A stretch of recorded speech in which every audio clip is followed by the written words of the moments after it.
La Journée internationale de prévention des catastrophes naturelles vise à préserver les vies des populations, à atténuer les dommages et dégâts causés, ainsi qu'aux infrastructures socio-économiques. Pour cette année, la Journée internationale sera consacrée à l'objectif G du cadre d'action de Sendai. Améliorer nettement d'ici à 2030 la disponibilité et l'accès des populations au système d'alerte précoce, multi-aléas et aux informations et évaluations sur les risques de catastrophes. 250 millions de personnes sont touchées par les catastrophes dans le monde chaque année.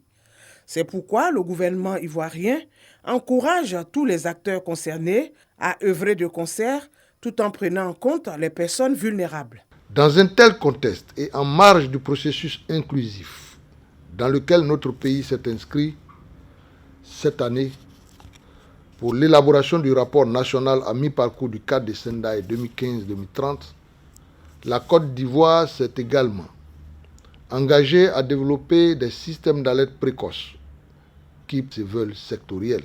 Concernant le projet d'assainissement et de résilience urbaine, et au titre du programme national changement climatique, tous deux en cours de mise en œuvre, l'État de Côte d'Ivoire procède présentement au déploiement d'un système d'alerte précoce des risques d'inondation, des risques climatiques et des mesures de préparation aux situations d'urgence.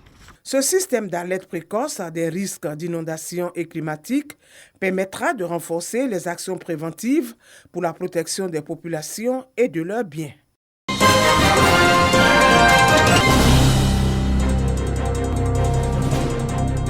Lutte contre la corruption et le blanchiment de capitaux, la Haute Autorité pour la bonne gouvernance et le groupe intergouvernemental d'action contre le blanchiment des capitaux en Afrique de l'Ouest, GIABA, veulent mutualiser leurs efforts dans le cadre d'un partenariat.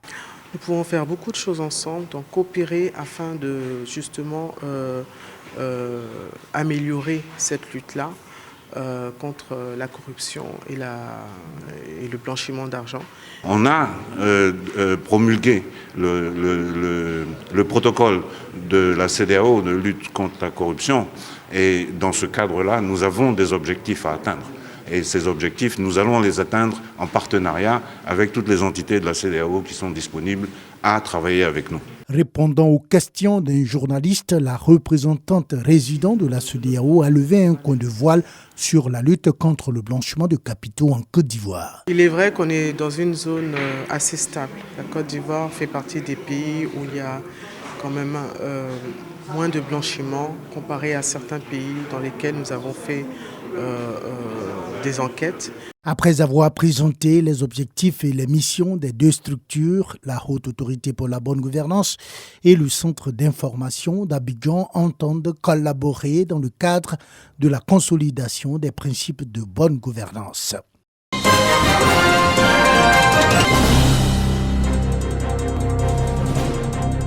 L'équipe d'experts du COCAN a appris ses quartiers au stade de Yamoussoukro. Sur le terrain, rien n'est laissé au hasard. Tous les chefs de projet prennent connaissance de façon pratique des différentes tâches qui leur ont été attribuées. Côté technique et production, on finalise les plans d'installation.